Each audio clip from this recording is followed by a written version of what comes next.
제 나름으로는 그동안의 인류의 시작과 그리고 죄의 시작 그리고 하나님의 은혜라고 하는 주제를 가지고 창세기 1장부터 쭉 설명을 해 왔습니다. 그래서 다음 주까지에 걸쳐서 그 주제를 가지고 말씀을 드리려고 하고 있습니다. 자, 아담의 범죄로 결국 인간은 죽음에 이르게 되었습니다. 19절을 보면 하나님께서는 너는 흙이니 흙으로 돌아갈 것이니라고 아담에게 말씀을 하셨습니다. 이 말씀의 의미는 결국 죽게 될 것이라고 하는 의미인 것이죠. 이에 대해서 바울은 로마서 5장 12절에서 그러므로 한 사람으로 말미암아 죄가 세상에 들어오고, 여기 한 사람은 누구를 가리킵니까? 아담을 가리키죠. 아담 한 사람으로 말미암아 죄가 세상에 들어왔고 또 그 죄로 말미암아 죽음이 들어온 것과 같이 모든 사람이 죄를 지었기 때문에 죽음이 모든 사람에게 이르게 되었습니다. 이렇게 설명을 합니다. 그래서 흙에서 너는 흙이니 흙으로 돌아갈 것이니라고 이 말씀하신 이 흙으로 돌아가는 육체의 죽음은 1차적인 죽음에 불과합니다.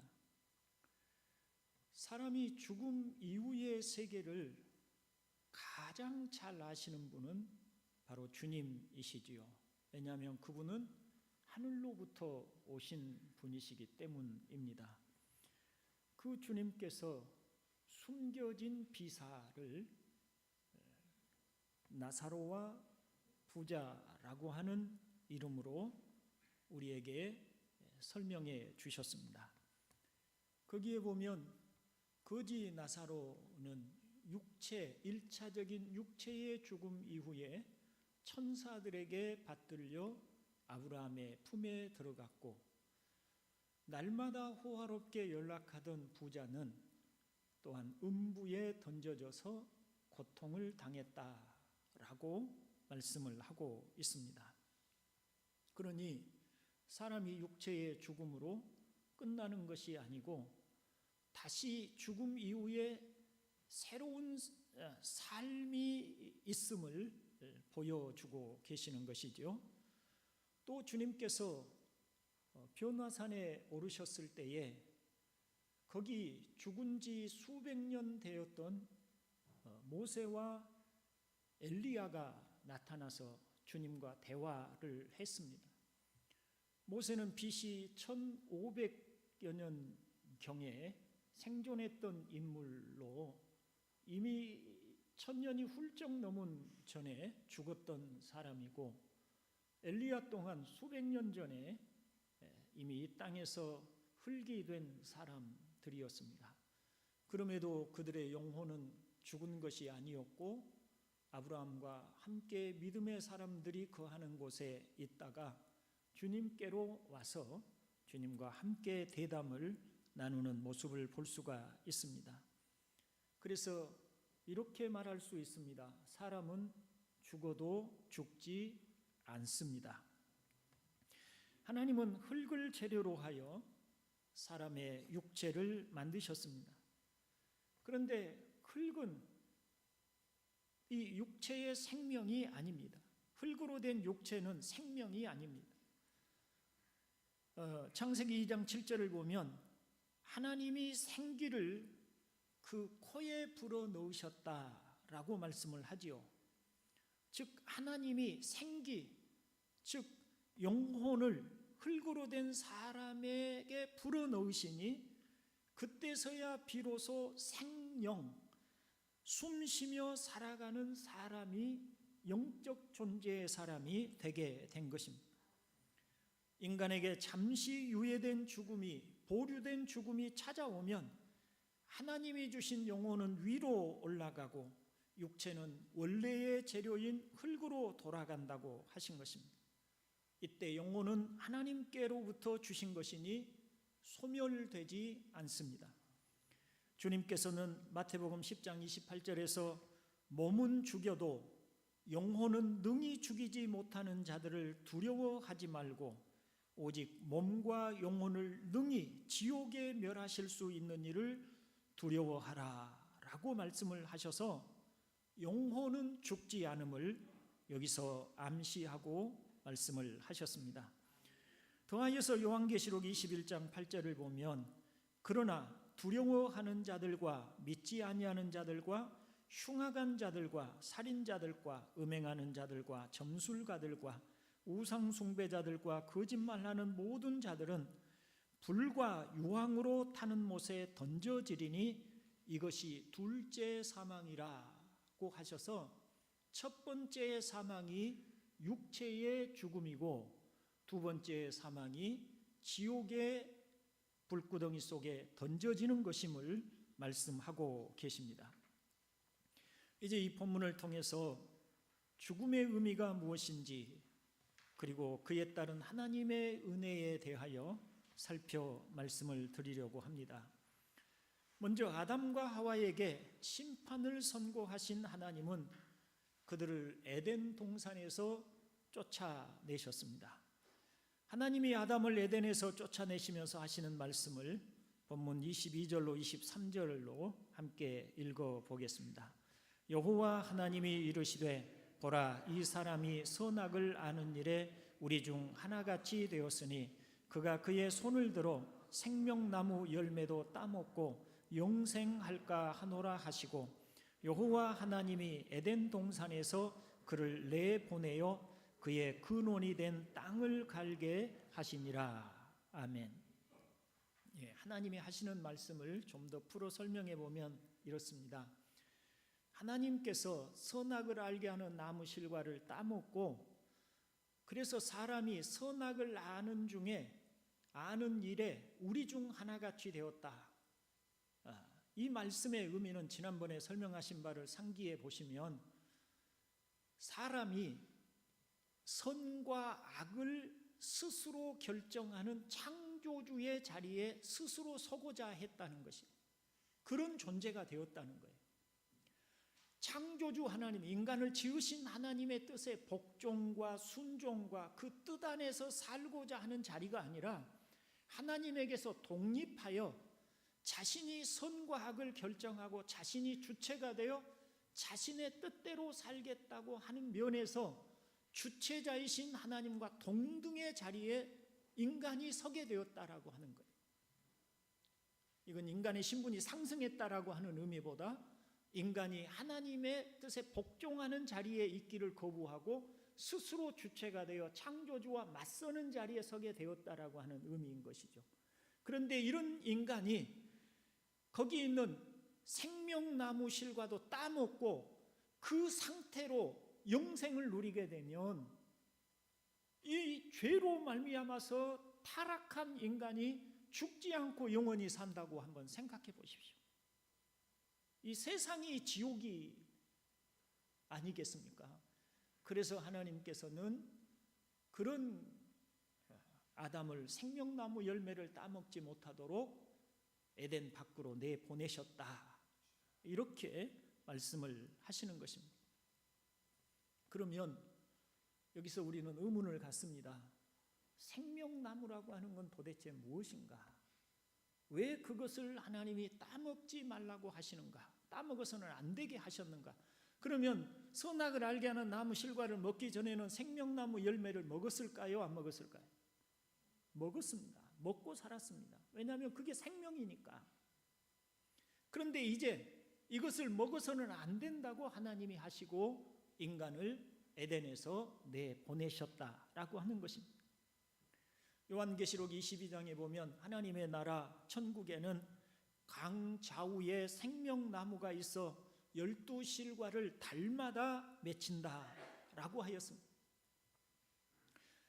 에덴에 한 그루 있었던 생명나무가 이 하나님의 나라에는 강가에 수도 없이 있고 달마다 실과를 맺힌다는 것을 통해서 천국은 생명이 얼마나 풍성한 곳인지, 그곳이 생명으로 충만한 곳인지를 보여준다고 할 수가 있겠습니다.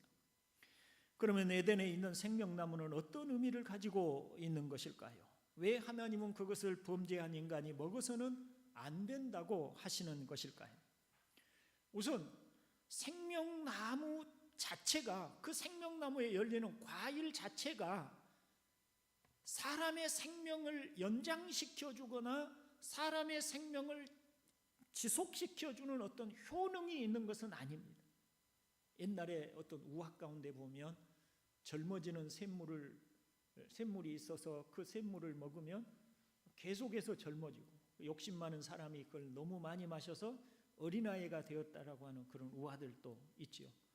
생명나무는 그런 과실수가 아닙니다. 선악을 알게 하는 나무도 그 나무에 열리는 열매 자체가, 그 나무 자체가 선악을 알게 하는 어떤 역할을 하는 것이 아니라, 그 나무는 하나님이 지정하여 이것은 언약으로 세우셨기에 그 나무의 효력이 발생한다는 것입니다. 그게 선악을 알게 하는 나무 실과입니다. 그렇듯이 생명나무도 그 나무에서 열리는 과수 때문에, 과일 때문에 그 생명이 영생하게 되는 것이 아니라 하나님이 그 나무를 세워서 언약으로 삼으신 것입니다. 우리 사람의 말, 언어에는 보이지 않지요. 그래서 예를 들어서 우리가 어떤 집을 한 채를 사고 판다고 할 때, 제가 어떤 집을 1억을 주고 다른 사람에게 판다고 합시다. 말로써 서로 약속을 했습니다. 이 집은 1억인데 당신이 사겠다고 하니 내가 1억을 받고 팔겠습니다. 약속을 했어요. 그러나 말은 눈에 보이는 것이 아니기 때문에 사라져버리죠. 그래서 우리는 눈에 보이는 글로 계약서를 작성을 합니다. 우리의 말이 계약서라고 하는 하나의 증빙 서류를 통해서 사실임을, 사라져버린 말이지만 그 말이 사실임을 그 계약서를 통해서 증거하지요. 그렇듯이 생명나무라고 하는 것은 바로 이렇게 하나님이 인간에게 주신 하나님의 언약의 표징, 언약의 어떤 상징, 이렇게 볼 수가 있다는 것입니다. 이 언약으로 설명해 볼 수 있는 것이 성례입니다. 우리 주님께서 이렇게 말씀을 하셨죠.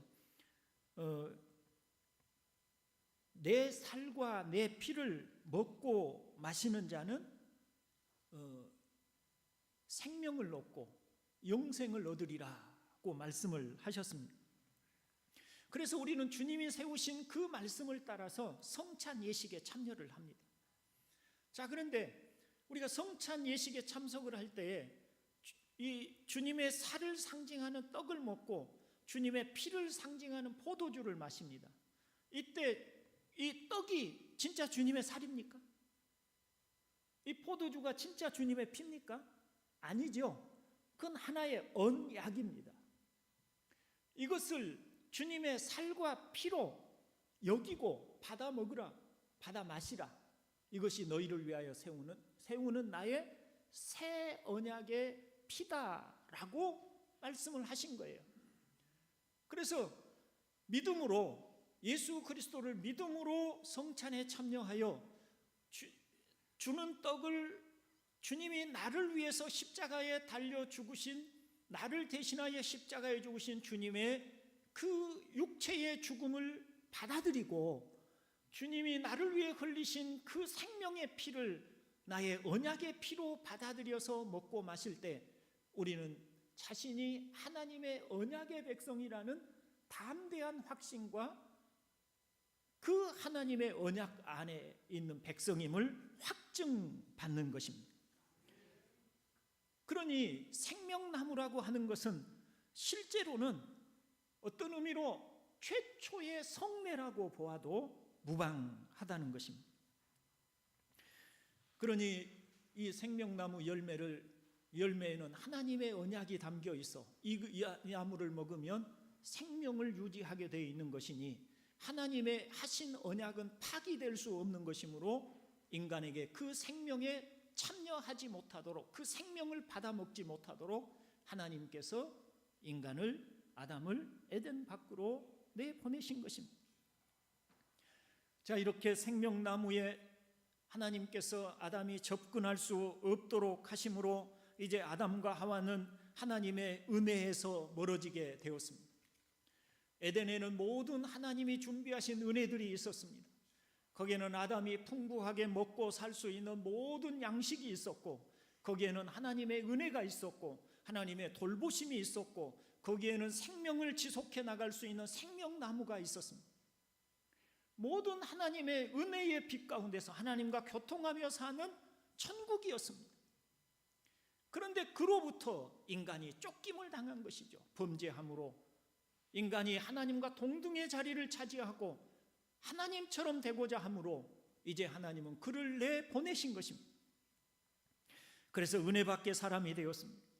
끊임없이 공급되던 사랑과 은혜와 믿음이 끊어지고 이제는 홀로의 힘으로 가시연금퀴를 내는 땅에서 땀을 흘리며 고생을 하여야 먹을 것을 얻게 되고 간신히 몇십 년 보류된 삶을 살아야 했습니다.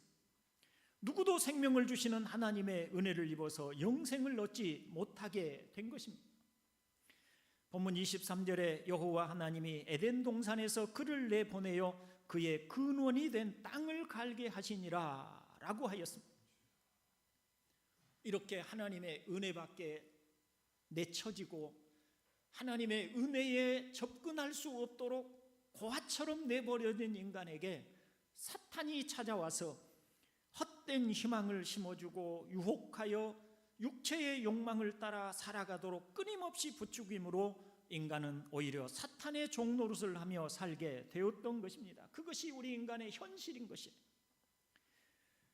그러나 하나님에게서 쫓겨나고 결국 죽음에 이르고 심판을 받게 될 인간에게 놀라운 하나님의 은혜가 주어집니다.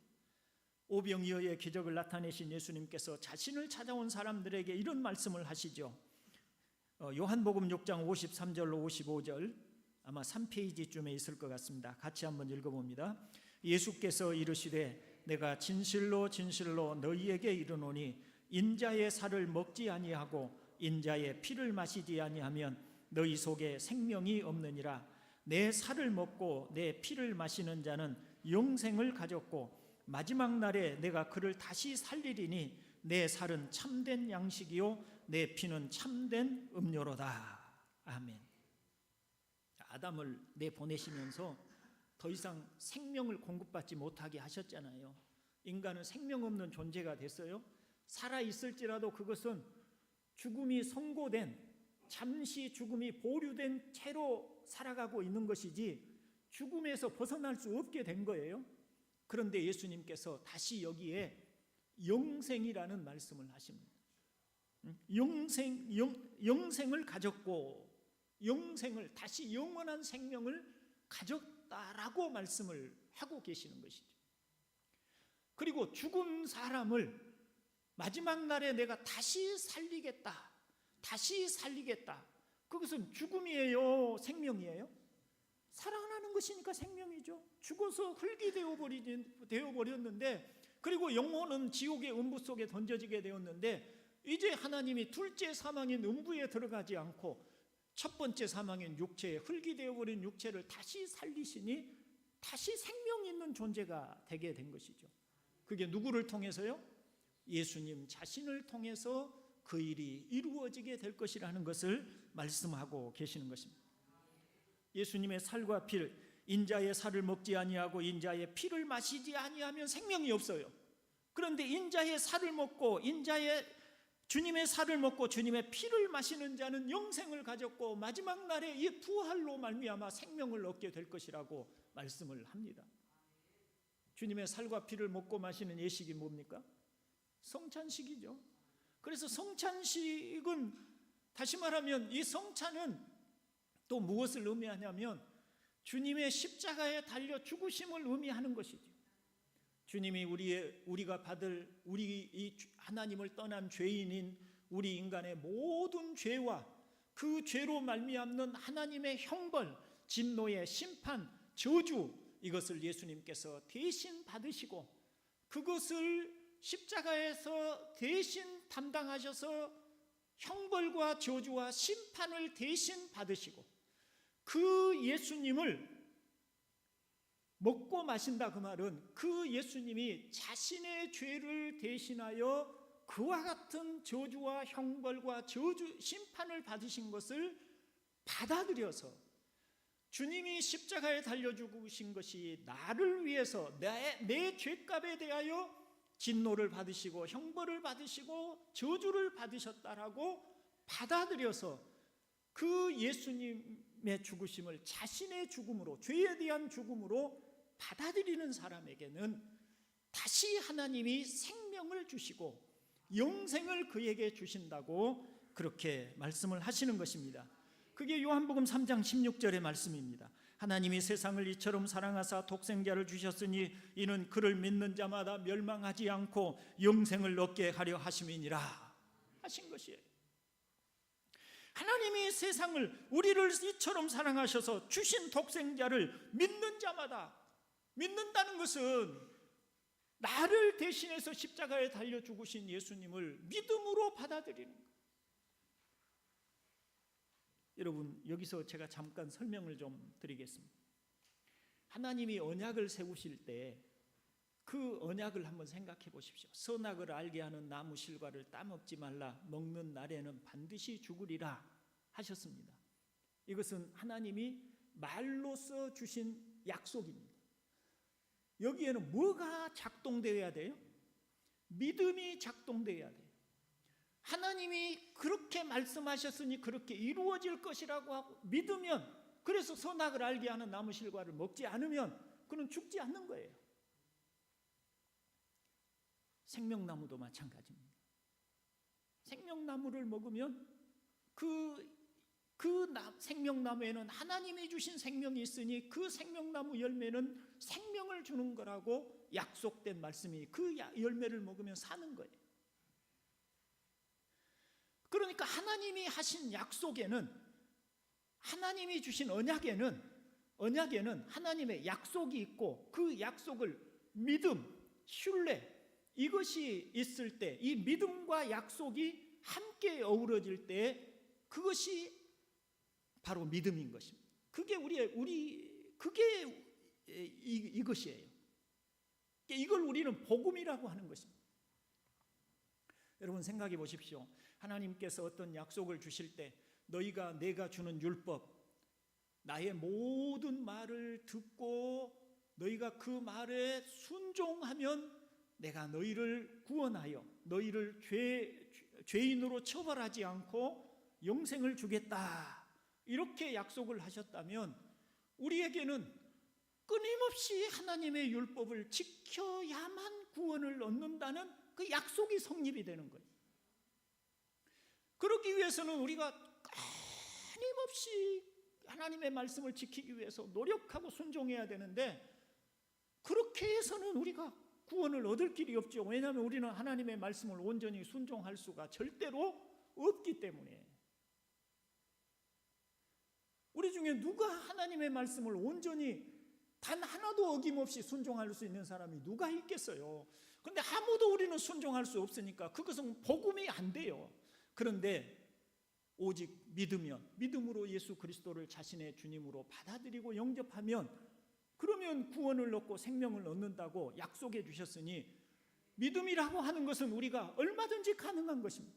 내가 하나님을 알고 신뢰하여 그분 예수님을 나의 주님으로 영접하면, 비록 내가 많은 내 행위에 있어서 하나님의 말씀을 어기고 산 일이 있어도, 내가 내 많은 허물이 있어서 하나님의 뜻을 따라서 살지 못한 부분이 있어도 나의 행위 때문이 아니라 내가 하나님이 약속하신 그 믿음 때문에 구원을 얻는 줄로 믿습니다. 그래서 그걸 복음이라고 하는 거예요. 우리가 교회에서 복음 얘기하니까 그게 복음이 도대체 뭐냐, 그냥 뭣도 모르고 예수 그리스도를 믿으면 구원을 얻는다고 하더라고 그렇게 얘기를 하지만, 도대체 이 복음이 왜 그런지, 왜 이것이 복음인지를 우리가 깊이 알아야 되는 것이에요. 그것이 하나님이 우리 인간을 대하시는 방식이에요. 우리가 어떤 사람을 대할 때 나만의 방식이라는 게 있잖아요. 그런데 하나님이 우리 인간을 대할 때 바로 이 언약을 가지고 우리를 대하시고 우리에게 요구하시는 것은 믿음이에요. 처음부터 그랬어요. 하나님이 에덴 동산에서 아담을 지으실 때부터 처음부터 하나님은 이 방식으로 우리를 대하신 거예요. 그러니 우리는 하나님의 말씀을 신뢰하고 믿는 믿음으로 사는 줄로 믿습니다. 여러분, 우리는 이 에덴 밖에 쫓겨난 사람들로서 늘 죽을 현재의 양식을 구하고 살아가고 있습니다. 날마다 우리의 삶은 무엇을 먹을까, 무엇을 마실까 하는 염려로 하루하루를 보내고 삽니다. 우리가 이 땅에서 땀 흘리고 수고하는 모든 노력은 한마디로 표현하면 잘 먹고 잘 살자라고 하는 것인데, 예수님께서는 이 썩을 양식을 위해서 살지 말고 영생하도록 있는 양식을 위해서 살라고 하셨습니다. 예수님께서는 오늘 있다가 내일 아궁이에 던져지는 들풀도 하나님이 이렇게 입히시거든 하물며 너희 일까 보냐 믿음이 작은 자들아, 그러므로 염려하여 이르기를 무엇을 먹을까 무엇을 마실까 무엇을 입을까 하지 말라. 이는 다 이방인들이 구하는 것이라. 너희 하늘 아버지께서 이 모든 것이 너희에게 있어야 할 줄을 아시느니라 하셨습니다. 믿었다면, 예수님을 통해서 예수님을 진심으로 자신의 주님으로 믿었다면 여러분은 하나님의 구원받은 자녀이고 영생이 있는 하나님의 사람에 틀림없습니다. 그건 하나님의 약속이니까. 믿으십니까? 그렇다면 이제 또 하나 우리가 믿어야 할 게 있습니다. 그것은 하나님의 자녀된 자에게 하나님이 은혜를 베푸신다는 것을 믿어야 되는 거예요. 에덴 동산에서 하나님이 아담을 얼마나 살뜰히 살피셨습니까? 부족함이 없게 해주셨잖아요. 모든 것에 부족함이 없도록 에덴 동산에 있는 아담을 살피고 인도하시고 거기에 있는 아담에게 충만한 복 가운데서 아담이 살아갈 수 있었어요. 그런데 이제 우리가 예수님을 통해서 다시 생명을 얻고 하나님의 자녀가 되었다면 우리는 다시 하나님의 자녀로 회복되었고 범죄하기 이전에 아담이 가졌던 그 영광스러운 신분으로 회복된 것입니다. 그러니 우리의 삶에서도 하나님의 회복하심을 알아야 되고 그것 또한 믿어야 된다라고 하는 것입니다. 고인이 되신 오카는 목사님이 쓴 안아주심이라고 하는 책이 있지요. 제가 좀 이따가 점심시간에 그 책을 가져다 필경대 위에 놓겠습니다. 혹시 필요하신 분은 가지고 가셔서 또 읽고 갖다 놓으시면 또 다른 분이 읽도록 그렇게 하시는 것도 좋겠다 싶습니다. 거기에 보면 이런 얘기가 있어요. 우리가 환난을 당할 때, 너무너무 힘들고 어려울 때, 고통스러울 때, 우리의 삶이 무너져 갈 때 누군가 우리를 꼭 껴안아준다면, 안아준다면 얼마나 위로가 되겠어요. 힘내, 쓰러지지 마, 괜찮아, 곧 괜찮아질 거야, 이렇게 위로해 준다면 얼마나 크게 힘이 되겠어요.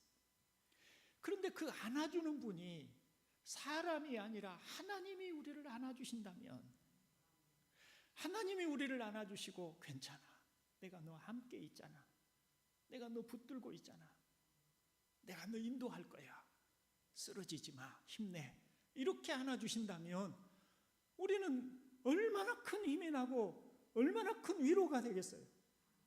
그런데 이것을 하나님은 실제로 그런 분이시지만 이것을 우리가 확신하지 못하면, 하나님이 우리를 안아주신다는 것을, 하나님이 나를 돌봐주신다는 것을, 하나님이 나를 인도하신다는 것을 우리가 알지 못하니까 여전히 불안해하고 여전히 두려워하고 염려하고 살아갈 수밖에 없는 거예요.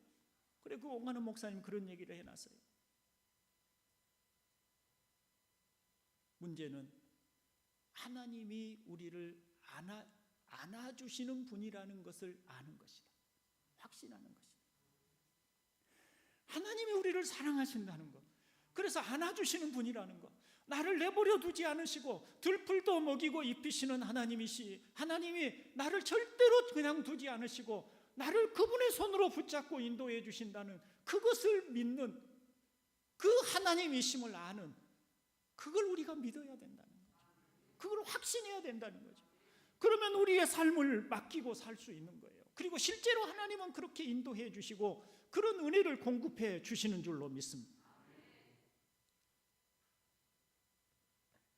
하나님에게서 버려진 자였지만, 쫓겨난 자였지만 이제 하나님이 내미시는 손에 의해서 다시 하나님께로 우리가 갔고, 그리고 그 하나님의 안아주심 속에서 우리가 살아가고 있다는 것을 믿는 것이 신앙인 것을 아시기를 바랍니다.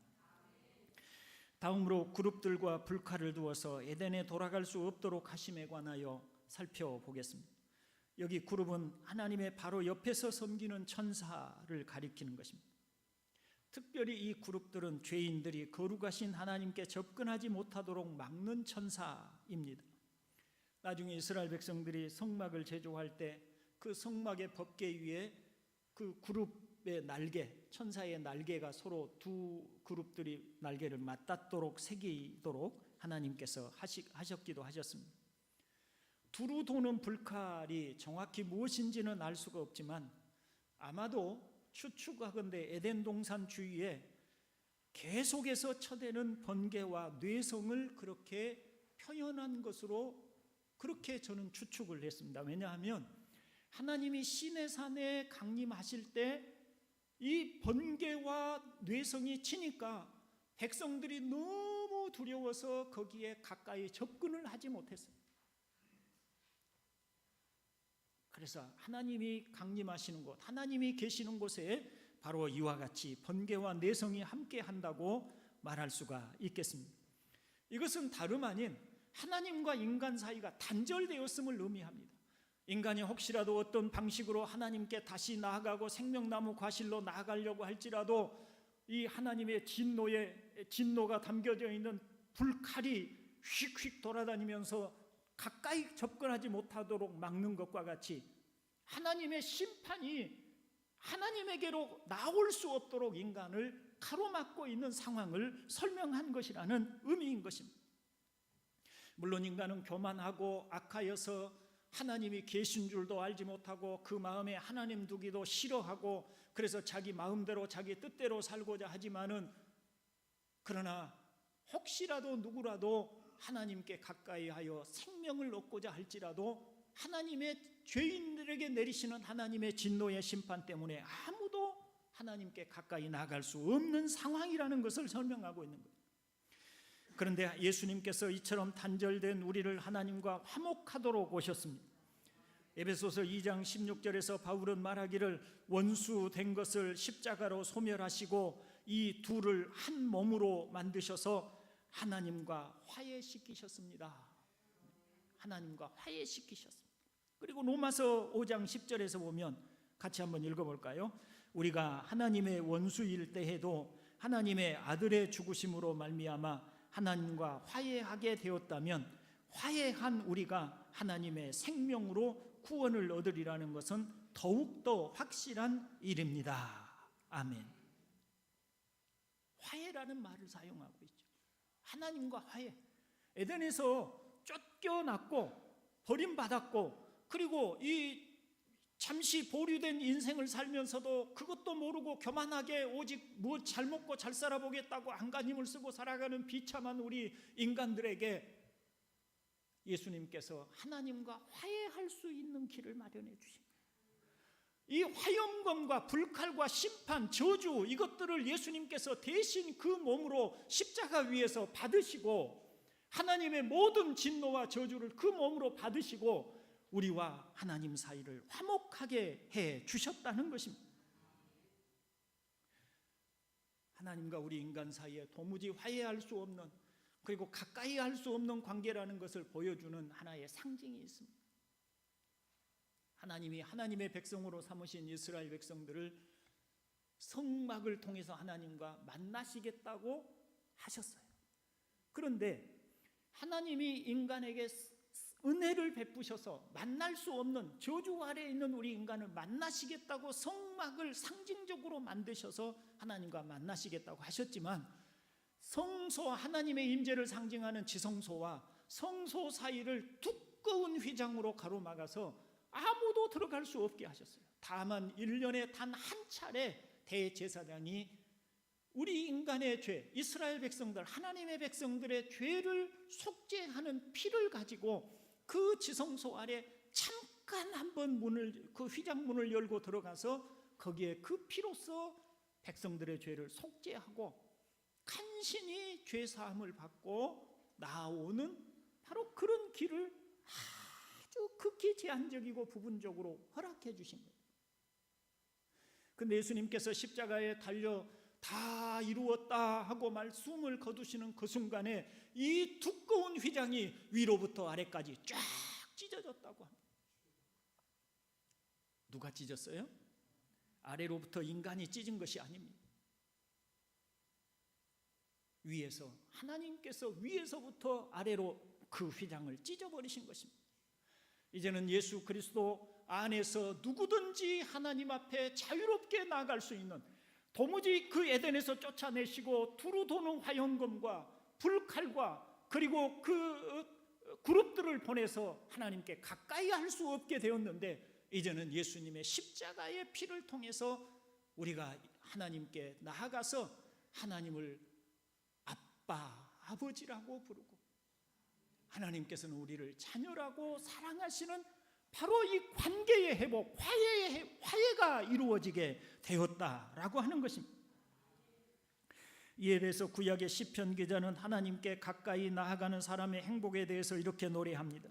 시편 65편 4절에 주께서 택하시고 가까이 오게 하시어 주님의 뜰에 머물게 하신 그 사람은 복이 있는 사람입니다. 그러므로 우리는 주님의 집, 주님의 거룩한 성전에서 온갖 좋은 복으로 만족하렵니다.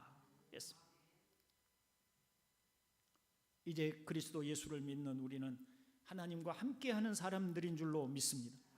로마서 8장 32절로 34절을 함께 읽어봅니다.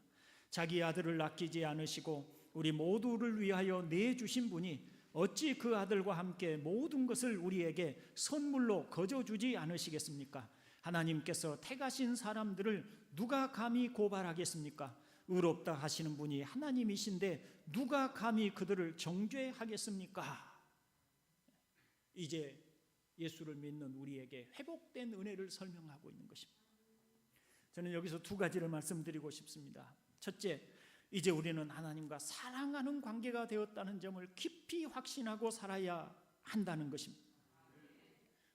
하나님께서 그 아들을 보내시기까지 하셔서 우리의 죄값을 그 아들에게 담당하게 하셨으니 이제 우리와 하나님 사이는 사랑하는 관계가 된 것이에요. 이 점을 확신해야 되는 거예요. 이 점이 하나님이 우리를 사랑하시는 그 사랑에 대한 믿음이 우리에게 있어야 되는 거예요. 그래서 그 사랑 앞에 우리 자신의 인생을 의탁하고 살아가는 것입니다. 세상을 살아가는 일이 얼마나 힘듭니까? 시시각각 다가오는 죽음의 그림자들은 우리를 얼마나 두렵게 합니까? 얼마나 무서운 삶을 우리가 살아가고 있습니까? 날마다 땀 흘리고 수고하고 애써도 또 지나고 나면 여전히 우리 앞에 산더미 같은 일들이 몰려오고 있고, 간신히 한 끼 밥을 해결하면 또 배고파지고 또다시 먹을 양식을 위해서 분투하지 않으면 안 되는 그런 삶을 우리가 살아가고 있습니다. 그게 우리의 인생이에요. 미련하고 어두워서 우리가 모르고 있는 것이지 우리는 참 비참한 가운데 있는 것입니다. 그래도 인간 중에서도 우리 대한민국에 살고 있는 우리는 그나마 먹을 양식에 부족함 없이 살고 있지만, 이 지구상의 대다수의 사람들은 배고픔과 전쟁과 기아와 공포 속에서 하루하루를 살아가고 있는 사람들이 부지기수로 많아요. 하나님에게서 쫓겨난 인간들의 현상인 것입니다. 그런데 그런 하나님께서 우리를 부르고 계시는 것입니다. 예수 그리스도 안에 있는 자들, 예수 그리스도를 통해서 하나님께 나오는 자들을 감싸 안으시고, 너희는 내 자녀다, 내가 사랑하는 자다, 그리스도를 사랑하시듯이 우리를 사랑하시는 그런 하나님의 사랑을 아시기를 주의 이름으로 축원을 드립니다. 두 번째로 매일의 삶에서 하나님과 교통하며 사는 것이 얼마나 복되고 영광스러운지를 알고 살아야 한다는 것입니다. 에덴 동산에서 살던 때의 아담과 에덴 동산 밖에서의 살던 때 아담의 삶이 얼마나 현저한 차이가 있겠어요. 에덴 동산 안에서는 누가 함께 있었습니까? 하나님이 함께 계셨습니다. 그러므로 에덴 동산에는 모든 풍성한 것이 있었습니다. 왜냐하면 모든 좋은 것이, 생명과 모든 충만한 것이 하나님께 있기 때문입니다. 그러나 하나님과 단절되어 쫓겨난 아담은 홀로 그 삶을 헤치고 나가야 돼요. 홀로 저주받은 땅에서 땀 흘리며 살아야 했어요. 그런데 예수님을 통해서 우리가 화목되었으니 이제 하나님과 서로 사랑으로, 하나님과 늘 교통하며 사시기를 바랍니다. 마치 하나님을 사랑하지 않는 사람처럼, 하나님과 관계없는 사람처럼 대면대면하게 어쩌다가 일주일에 한 번이나 간신히 교회에 나와서 하나님께 예배하는 자리에 형식적으로 참석하는 그런 신앙이 아니라 날마다 나를 사랑하시는 하나님을 알고 그 사랑에 엎드려서 그 사랑을 받아들이고 그 사랑을 느끼고 살아가는 성도 되기를 바랍니다. 제가 주보 목회 칼럼에 써놓은 하나님과 교통하는 법이라고 하는 그런 내용을 참조하시면, 읽어보시고 참조하셔서 하나님과 어떻게 교통하며 살아갈 수 있는지 좀 배우시고, 그리고 하나님과 날마다 교통하는 삶을 살아가시기를 바랍니다. 이제 말씀을 마치려고 합니다. 사랑하는 여러분, 우리는 예수님을 통해서 주신 복음의 큰 은혜를 알 수 있기를 바랍니다. 그리고 그 은혜 아래에 있는 우리가 얼마나 축복된 사람들인가를 깨달을 수 있기를 바랍니다. 예수 안에서 하나님이 우리에게 주시는 놀라운 축복과 은혜와 생명들을 깨닫고 느끼고 감사하며 살아가는 우리 모두가 되기를 주님의 이름으로 축원을 드립니다. 아멘. 기도합니다. 자비로우신 아버지, 어두운 우리 마음을 깨닫게 하여 주옵소서. 하나님이 우리를 그리스도 안에서 어떻게 사랑하시는지 알게 하시옵고, 어린아이처럼 아버지 품에 안기고 우리 아버지 품에 거하여 살게 하여 주옵소서. 하나님이 우리를 어떻게 사랑하시는가, 아버지여, 이 미련한 마음들이 깨닫게 하여 주옵소서. 그 사랑 안에 우리를 의탁하며 살게 하여 주시옵소서. 우리 구주 예수 그리스도의 이름으로 기도드리옵나이다. 아멘. 우리 구역장님들은 각 구역의 전도 대상자들을 저에게 좀 제출해 주시기를 바랍니다.